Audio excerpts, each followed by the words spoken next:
ज़्यादातर केस में पॉडकास्ट में होता क्या है कि हम सवाल पूछते हैं और गेस्ट है उसके आंसर देते हैं, और ज़्यादातर उसमें हमें वो सीखने का से ज़्यादा जानने के लिए होता है। लेकिन आज के हमारे जो गेस्ट हैं, उनसे कुछ बातें करने का फ़ायदा ये है कि खाली जानने को नहीं मिलता है, यहाँ से जानने से ज़्यादा सीखने को मिलेगा। क्योंकि आज हमारे जो गेस्ट हैं, उनको मैं बहुत सालों से जानता हूँ, और आज का पॉडकास्ट सही में बहुत ज़बरदस्त रहेगा। बहुत कुछ सीखने को यहाँ से मिलेगा। तो ज़्यादा टाइम नहीं लेते, हम हमारे गेस्ट को इंट्रोड्यूस करते हैं। तो आज के पॉडकास्ट में हमारे गेस्ट हैं चिराग देसाई जी, और सर आपका स्वागत है हमारे पॉडकास्ट में। Thank you. एंड आपको तो मैं काफ़ी साल से जानता हूँ जी। आपकी जर्नी भी मैंने देखी है।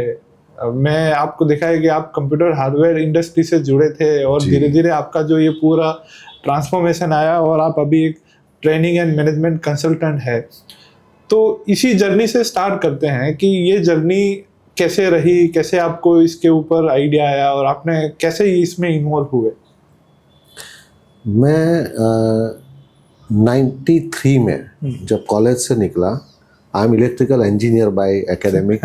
तो बहुत लोगों को ये ताज्जुब होता है कि एक इंजीनियर इसमें कैसे है, लेकिन तब से ऐसा था कि मुझे खुद का कुछ करना है। तो मैंने उस समय पे कंप्यूटर हार्डवेयर इंडस्ट्रीज़ बहुत अपकमिंग इंडस्ट्रीज़ थी, तो मैंने इनिशियली 1-2 साल छोटे बड़े जॉब किए, और उसके बाद मैं कंप्यूटर हार्डवेयर इंडस्ट्रीज़ में आ गया, और करीब 2001 तक मैं उस इंडस्ट्रीज़ के साथ जुड़ा रहा। ये प्रोसेस के दौरान मुझे ये जानने को भी मिला, मैंने खुद ट्रेनिंग भी ली, और मैं 96-98 में एक ट्रेनर के रूप में मैं जूनियर चैम्बर इंटरनेशनल के साथ जुड़ा हूँ। तो वहाँ से मैं सर्टिफाइड ट्रेनर बना, और 2001 में सोशली फाइनेंस मतलब फैमिली में एक ऐसे इंसिडेंट हुए कि जहाँ पे एक मौका था कि मैं कंप्यूटर हार्डवेयर इंडस्ट्रीज को रिस्टार्ट कर सकूँ या डाइवर्सिफिकेशन ले सकूँ, और वो एक बड़ा टर्निंग पॉइंट था। और वहाँ से फिर क्योंकि मैं ट्रेनर बना हुआ था, रिस्टार्ट इंडस्ट्रीज में नहीं करनी थी कंप्यूटर हार्डवेयर इंडस्ट्री को, कि तब तक वो एक ऐसे मकाम पे पहुंच गई थी जहां से दिख रहा था कि आने वाले कुछ सालों में ये बहुत स्टैग्नेंट हो जाएगी। हाँ। और ये मेरा पहला लर्निंग, और वहाँ से मैं ट्रेनिंग के बिजनेस में मैं एंटर हुआ। और उस वक्त उस ज़माने में सूरत जैसे शहर में ट्रेनिंग बहुत नया शब्द था। मतलब ट्रेनर मतलब लोगों को समझ में नहीं आ रहा था कि ट्रेनिंग क्या होती है। कौन से साल पर ये? मैं 2001 की बात कर रहा हूँ, 2001। तब ट्रेनिंग सिर्फ कॉर्पोरेट में देखी जाती थी, जनरल मार्केट में कोई ट्रेनर आ रहा है ऐसा बहुत कम सुनने में आता था। तब हम लोगों ने शुरुआत की, मेरे साथ मेरे एक और अजीज दोस्त भी है, हम दोनों ने साथ में इसकी शुरुआत की, और फिर वो जर्नी आगे बढ़ती रही। और ट्रेनिंग के बाद में मैं कॉर्पोरेट में भी गया। कॉर्पोरेट से मैंने करीब 5 साल कॉर्पोरेट में काम किया। वहाँ से 2017-18 में मैं कंसल्टिंग में आया, और तब से लेके आज तक बहुत 17-18 नहीं 7-8 में, और तब से लेके आज तक वो कंसल्टिंग का भी काम चालू है, ट्रेनिंग में भी इतने सालों से काम। तो अगेन चिराग सर, उसी में ही पॉइंट था कि कॉर्पोरेट में थे, तो ऐसा क्या हुआ कि आप इसमें से कंसल्टेंसी और इसमें आ पाए? ये भी बहुत इंटरेस्टिंग स्टोरी है। देखिए लर्निंग कहाँ से निकलती है। मैं कॉर्पोरेट में इसलिए गया था क्योंकि मैं ट्रेनिंग को समझना चाहता था। हम लोग मार्केट में ट्रेनिंग करते थे, लेकिन that was a wow effect, मजा आ गया ट्रेनिंग में जाके, but what is the outcome of it. तो मुझे ये समझना था कि कॉर्पोरेट जब इतने लाखों और करोड़ों रुपए इन्वेस्ट करते हैं लोगों को तैयार करने में, तो हाउ दे कैलकुलेट। तो इसके लिए मेरे पास कोई रास्ता नहीं था, मुझे कॉर्पोरेट में एंटर ही होना था। तो मैं उस वक्त इंश्योरेंस इंडस्ट्रीज बूमिंग थी, तो मुझे कोटक लाइफ इंश्योरेंस के साथ मौका मिला, तो मैं उसके अंदर एंटर हुआ। 4-4.5 साल तक हमने काम किया, और उस वक्त कोटक ने 2007-2008 में ऑर्गेनाइजेशनल चेंज के लिए, ट्रांसफॉर्मेशन के लिए वर्ल्ड की best management consulting firm McKinsey को हायर किया। और मैकेंजी ने पूरा जब रिस्ट्रक्चरिंग किया, तो मेरे जो पोजीशन थी वहाँ पे हम 6-7 लोग थे, तो we were part of the core team. And somehow वो रिस्ट्रक्चरिंग में हमारा जो डिपार्टमेंट था मैनेजमेंट डेवलपमेंट फैसिलिटेशन का, दैट वाज वाइफ ऑफ।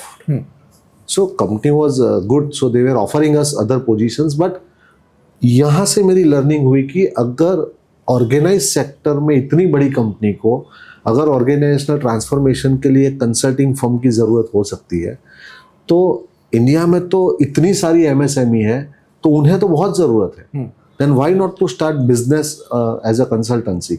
और फिर मैं 2008 में मैंने अपनी कंसल्टिंग फर्म शुरू की। आपका अगर जर्नी देखूँ तो मैंने तो देखा कि आप वो अर्ली स्टेज पर ये इंडस्ट्री में एंटर हुए जब लोगों को इसका इम्पोर्टेंस ही नहीं था। लेकिन अगर अभी देखें तो ऐसा है कि फ़ोन अगर कभी स्क्रॉल करते हैं तो हर तीसरी या चौथी ऐड में हमें ट्रेनिंग की ऐड आती है या कंसल्टेंट की आती है। तो अभी जो मैं चीज़ देख रहा हूँ कि मैंने देखा कि मार्केट में अभी ट्रेनिंग एंड कंसल्टेंसी को लेके बहुत मिक्स ओपिनियंस आ रहे हैं। मतलब मैंने ऐसे लोग भी देखे हैं जो क्लेम करते हैं मैंने ये कंपनी के साथ हमारी कंसल्टेंसी थी और कंपनी ने बहुत ज़बरदस्त ग्रो किया, लेकिन उसके सामने हमने एक दूसरा ऐसे भी रिव्यूज़ देखे हैं कि जहाँ पर कंपनियाँ या MSME सेगमेंट्स में बोलते हैं लोग कि हमने कंसल्टेंट हायर किया लेकिन उससे कोई फ़ायदा नहीं हुआ, it is just a waste of money.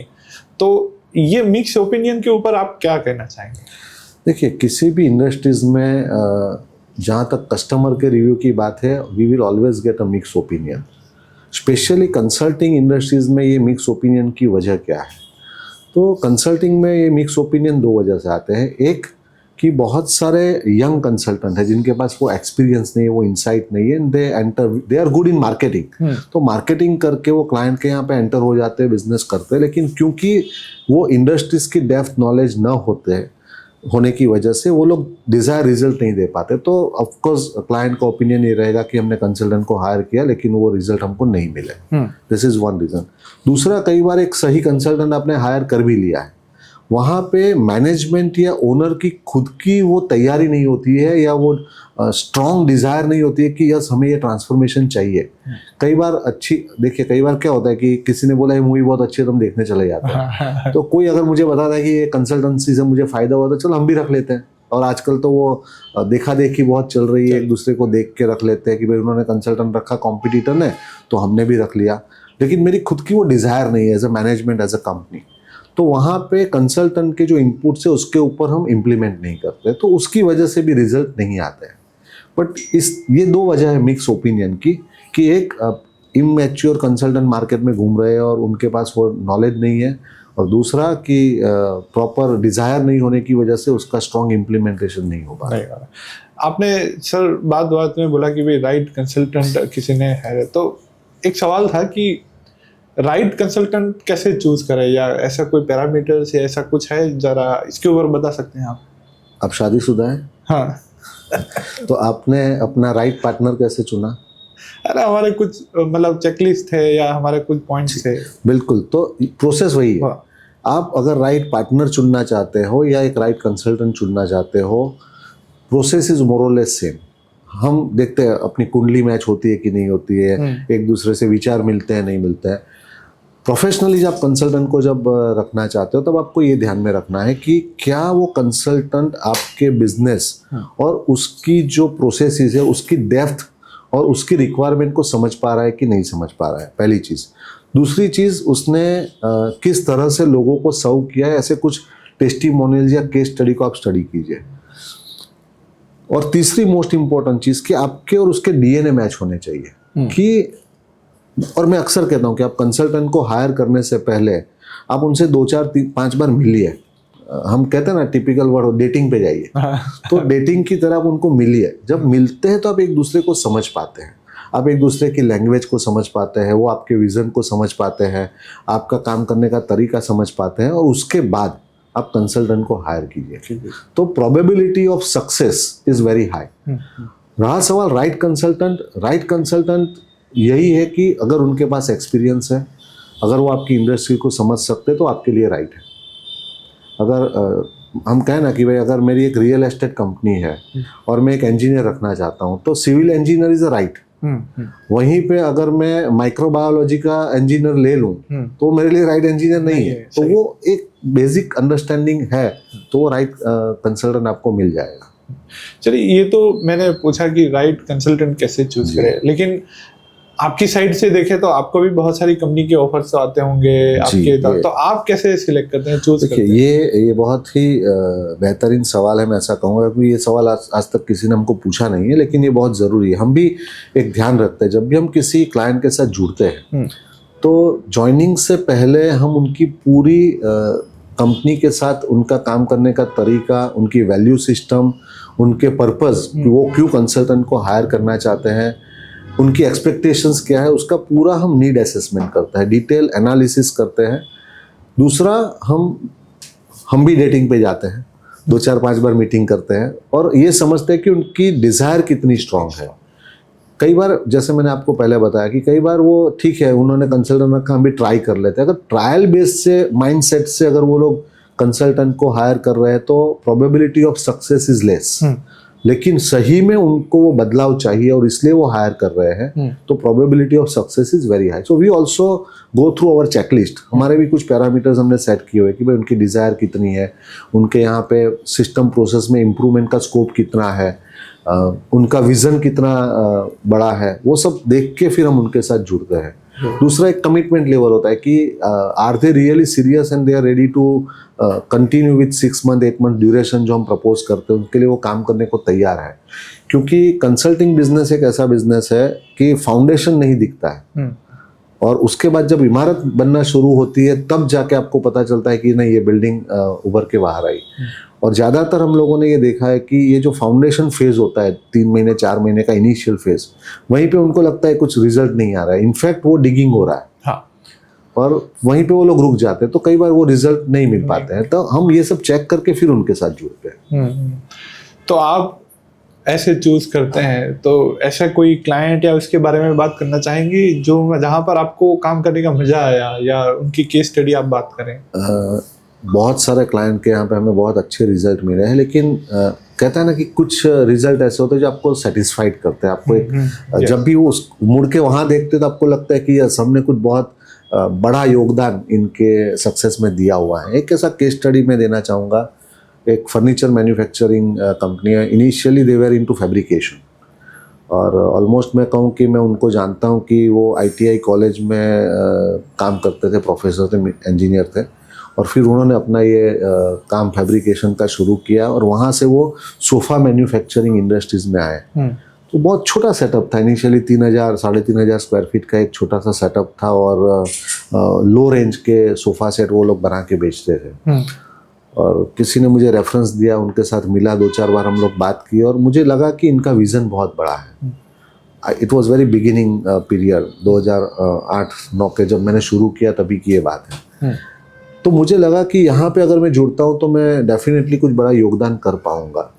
तो बहुत नॉमिनल फीस के साथ मैं उनके साथ जुड़ा और आज अगर मैं बात करूं तो जो 3-3,500 स्क्वायर फीट का उनका शोरूम था वहाँ से उन्होंने फर्स्ट फेज में करीब 30,000 स्क्वायर फीट का एक लग्जरी सोफ़ा का एक शोरूम बनाया और वहाँ से आज डाइवर्सिफिकेशन करके और उसी बिजनेस को बड़ा करके आज उनका करीब 1.5 लाख स्क्वायर फुट का एक बहुत बड़ा पूरा मॉल उन्होंने उनका बनाया हुआ है और बिल्कुल वही साइज की एक फैक्ट्री जहाँ पे इसका मैन्युफैक्चरिंग हो रहा है। और इसके साथ उन्होंने इंपोर्टेड फर्नीचर को कोलैबोरेट करके उन्होंने क्लाइंट को पूरी इंटरनेशनल जो फर्नीचर रेंज है उनको सप्लाई करने का भी एक एडिशनल बिजनेस शुरू किया। और आज भी मैं उनके साथ जुड़ा हूँ। हमारा कंसल्टेशन का पीरियड तो ख़त्म हो गया लेकिन रेगुलरली हम लोग मिलते रहते हैं। जब भी वहाँ मिलता हूँ तो दैट गिव सेटिस्फैक्शन कि यस हमने इनको जो रिजल्ट दे पाए हैं या इनकी जर्नी में हमने जो छोटा सा योगदान दिया है। वो कहते हैं ना कि बीज बोते और जब पेड़ बड़ा हो जाता है तो उसके फल आते हैं तो आपको बड़ा आनंद होता है कि ये बहुत अच्छे से डेवलप हो गया। तो ये बिल्कुल एक ऐसा केस है कि जहाँ पे हमको जब भी मुड़ के देखते हैं तो सेटिस्फैक्शन होता है। वाकई में बहुत ज़बरदस्त ग्रोथ रहा।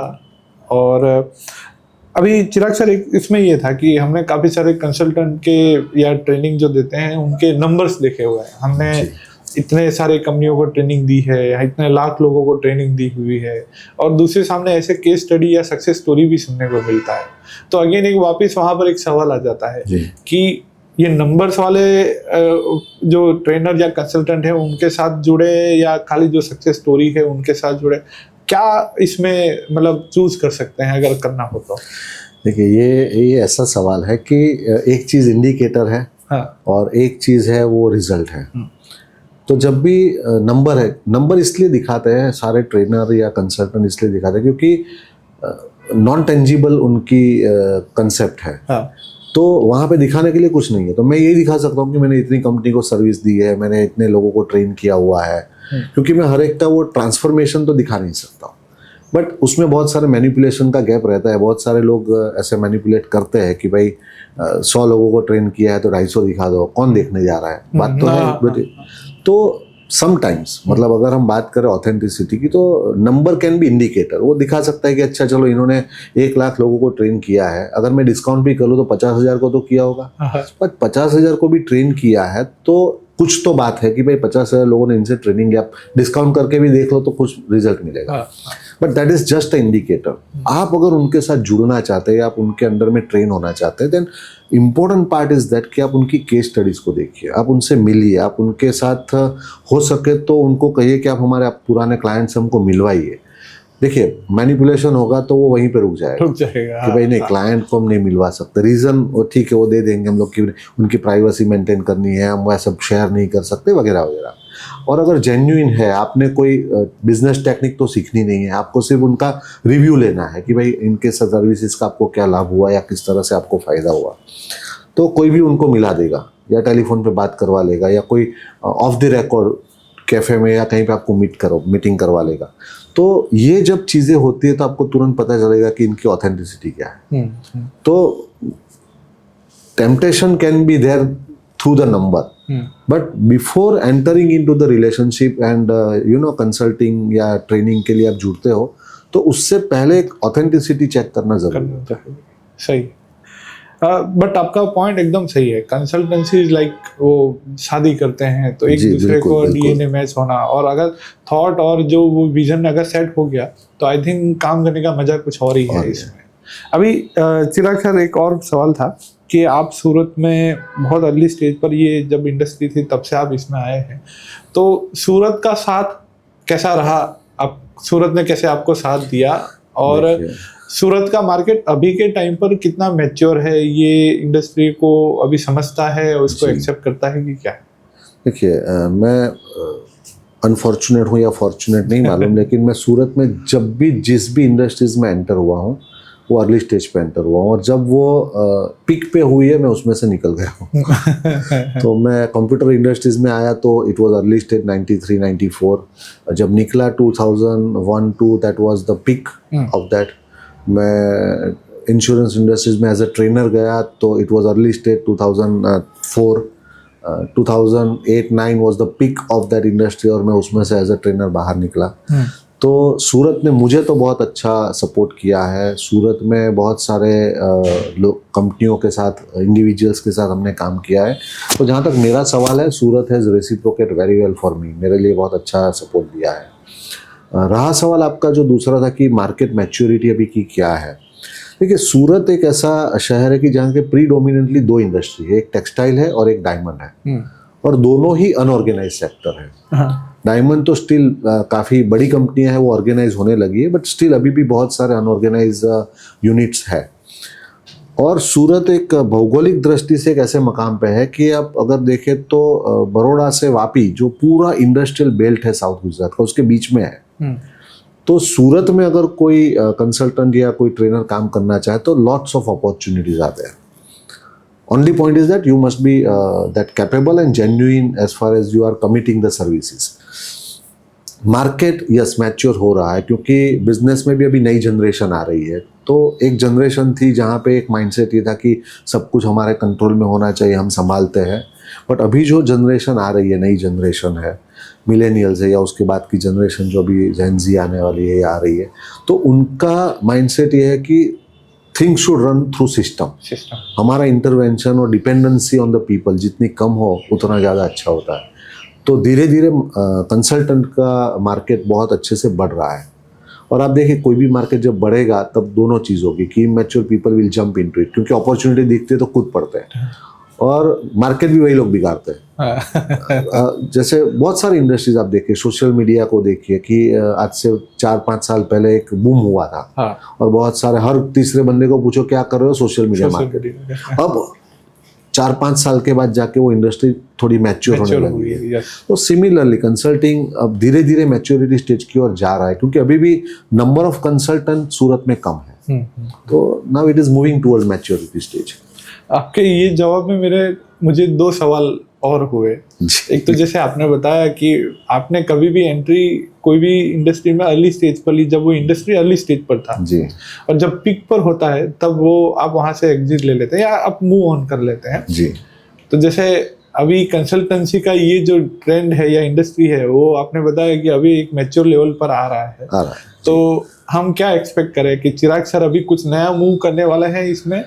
Definitely I will move. मैं इवन मेरी कंसल्टिंग की बात करूँ तो I have evolve with different methodology. जब इनिशियली हमने शुरू किया तो मैंने एक छोटी सी टीम बनाई, मेरी टीम के मेंबर जाते थे और वो कंसल्टिंग में पार्टी के यहाँ पे जाके सपोर्ट करते थे। अब जैसे आप जानते हैं कि भाई हमारे यहाँ कोई काम करता है 6-8 महीने 10 महीने काम करता है तो दे स्टार्ट फीलिंग फॉर्चुनेट। मैं रहा हूँ कि मेरे साथ जिन्होंने काम किया वो 3-4-5 साल तक काम किया और उसके बाद उन्होंने छोड़ा, लेकिन उनका भी एक विज़न होता है तो उन्होंने हमें बड़ा होना है तो उन्होंने छोड़ दिया और एज अ कंसल्टेंट उन्होंने अपनी भूमिका शुरू की।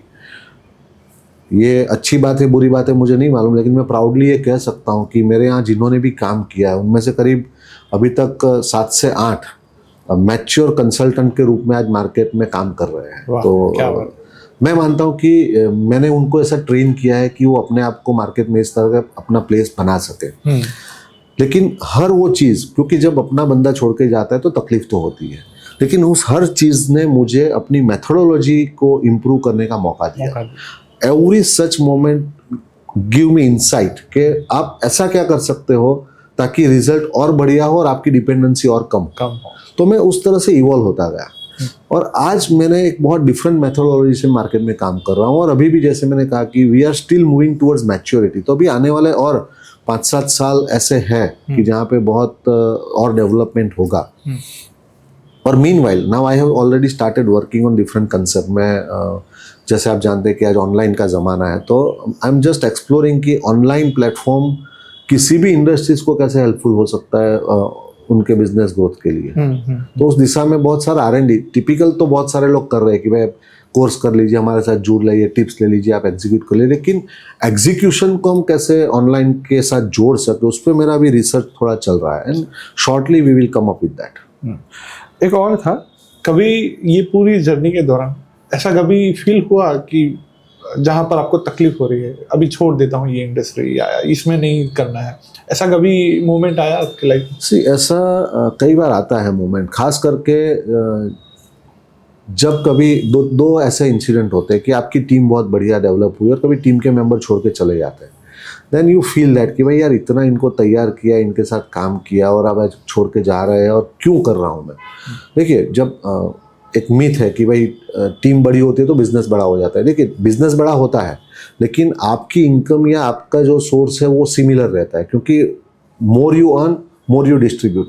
तो end of the day whatever comes in your pocket वो तो उतना ही रहता है। तब ये होता है कि यार मेरे को ही करना है तो 2-3 क्लाइंट पकड़ के चलते रहे ना, अच्छा है ना। लेकिन वहीं पे ये मोटिवेशन भी आता है कि ठीक है मार्केट तो बड़ा हो रहा है, तो दैट रीबूस्ट करता है आपको, फिर से आप खड़े हो जाते हैं। दूसरा ये होता है कि जब आप बहुत एफर्ट लगा रहे हैं और कभी किसी कंपनी में ऐसा होता है कि जहाँ पे ओनर्स का या टीम का रेसिप्रोकेशन जितना चाहिए उतना नहीं आता है, तो हमें लगता है यार 4 महीने हो गए इतने एफर्ट डाल रहे हैं, रिजल्ट नहीं आ रहा है। तब थोड़ा कई बार होता है यार ये बहुत कॉम्प्लिकेटेड इंडस्ट्री है, इसमें क्यों रहना चाहिए। लेकिन तब ये होता है कि ये चैलेंज थी इसीलिए तो उसने मुझे हायर किया था, वरना तो वो ग्रोथ कर लेता। Then once again it gives me the boost कि भाई नहीं, चैलेंज है तो इसका मतलब कि और एक तरीका है कि इसमें कुछ तो अभी भी कमी है कि जिसको मुझे इम्प्रूव करना है।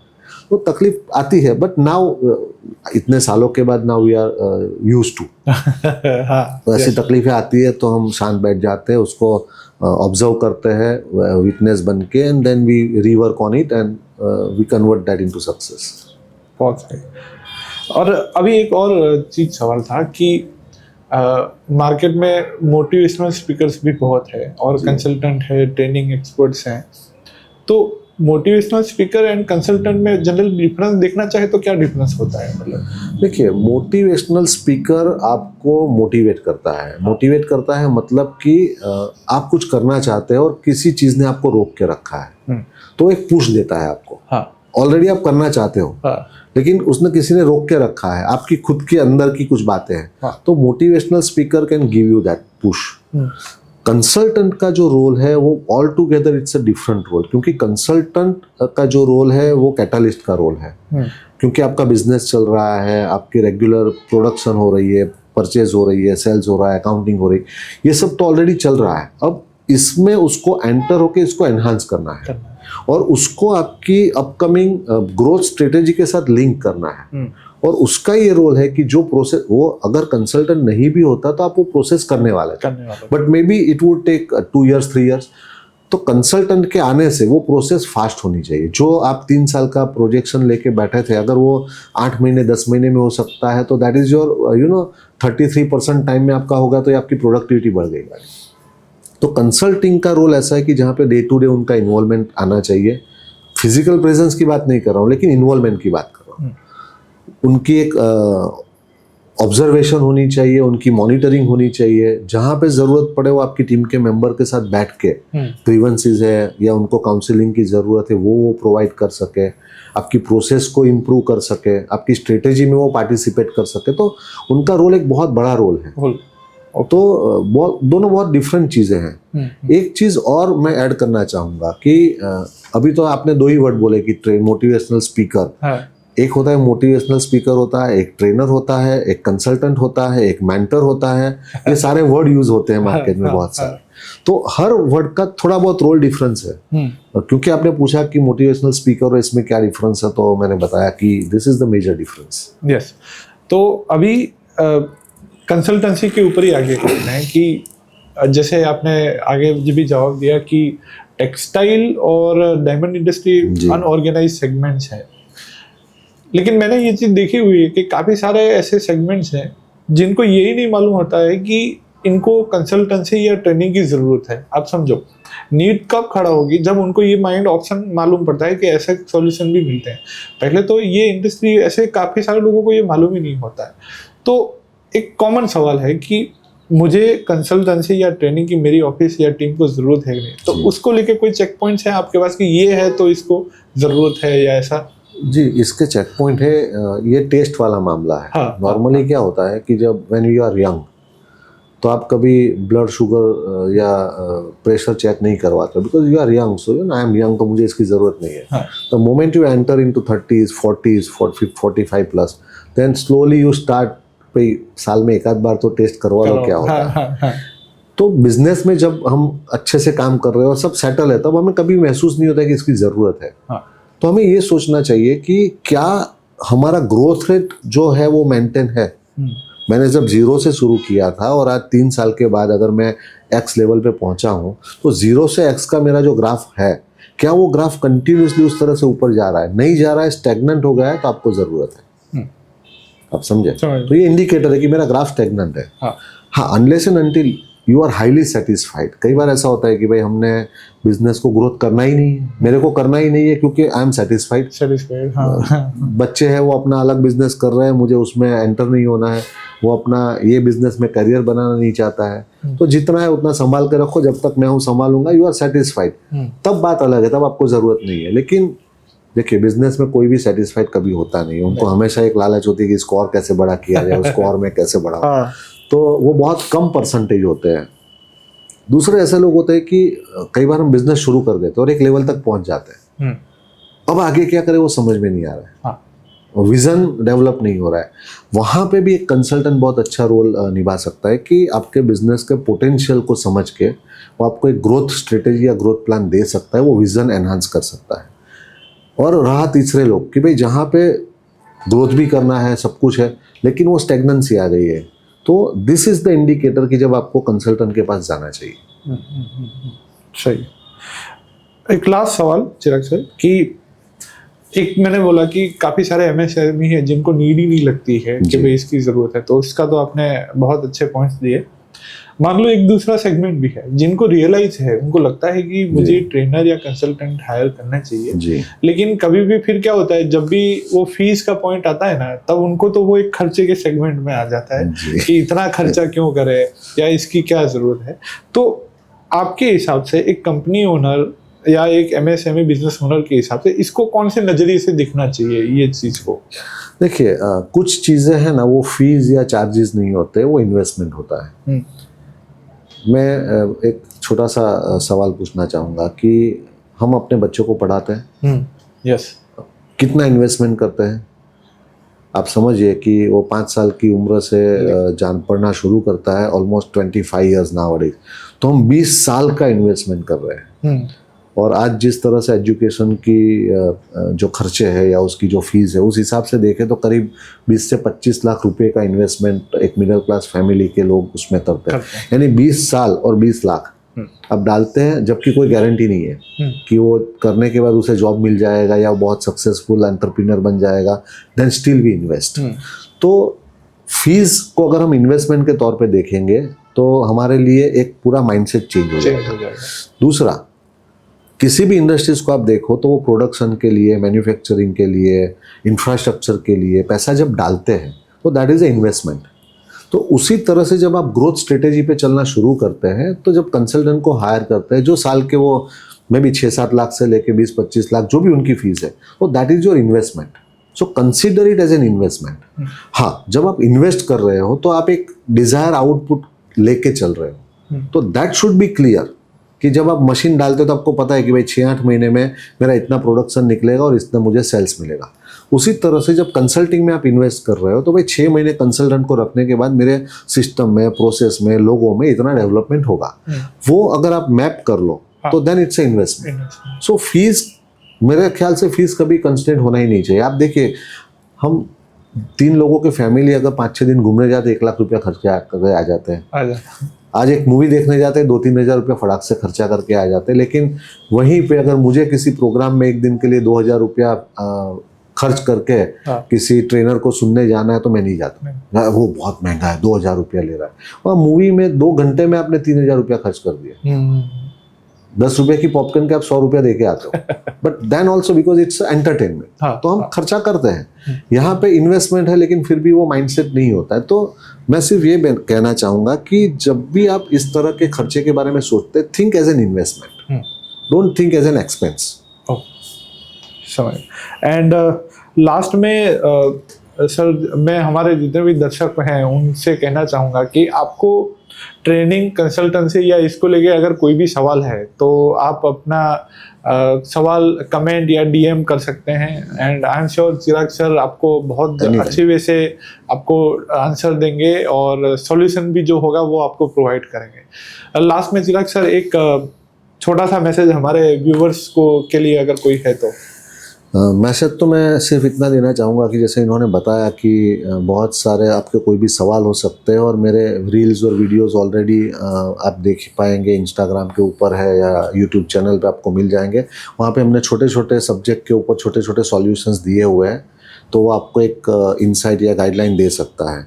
मेरा मैसेज ये है कि अगर आपके बिजनेस में ग्रोथ पोटेंशियल है और आप ग्रोथ कर सकते हैं तो आई एम ऑलवेज अवेलेबल। कभी भी आप चाहें तो मुझे कांटेक्ट कर सकते हैं, संपर्क कर सकते हैं। हम लोग नीड असेसमेंट करके आपको गाइड करेंगे कि आपको इसकी ज़रूरत है या नहीं है। मैं मैसेज की जो बात की तो मैसेज ये मैं सिर्फ देना चाहूँगा कि अगर आपके अंदर एक्स लेवल पे पहुँचने का पोटेंशियल है और आप एक्स माइनस माइनस माइनस पे अगर आप काम कर रहे हैं तो मैं कहूँगा कि इट्स अ क्राइम। क्राइम इसलिए क्योंकि आप सिर्फ अपने लिए ग्रो नहीं करते। आप जब ग्रोथ करते हैं तो देश की इकोनॉमी बढ़ती है, बहुत सारे लोगों को रोजी रोटी मिलती है। आप उसके लिए एक इंस्ट्रूमेंटल बनते हैं 10 परिवार को चलाने के लिए, देश की इकोनॉमी को चलाने के लिए, हमारे आसपास के लोगों को एक अच्छा एनवायरनमेंट देने के लिए। तो ये हमारी एक सोशल एंड मोरल रिस्पॉन्सिबिलिटी है। तो as a business owner, as a entrepreneur, as a service provider हमें इसके ऊपर ज़रूर काम करना चाहिए और हमारे ऑप्टिमम पोटेंशियल पे हमें वर्क करना चाहिए। This is the message I want to give to all the audience. Thank you very much Ravindra भाई फॉर हैविंग दिस इंटरेक्शन। बहुत अच्छा लगा आज बात करके और मैं तो कहूँगा हमारे पास ऐसे बहुत सारे सब्जेक्ट है जिसको मैं लोगों तक पहुँचाना चाहता हूँ और आपके माध्यम से हम उनको लोगों तक पहुँचा सकते हैं। तो आगे ऐसे सब्जेक्ट के ऊपर भी अगर आप चाहो तो हम कभी बात कर सकते हैं। हमारे सवाल का सिलसिला चालू रहेगा, लेकिन कोई और अलग नए टॉपिक के ऊपर हम बात करेंगे। But thank you so much Chirag sir. Thank you very much.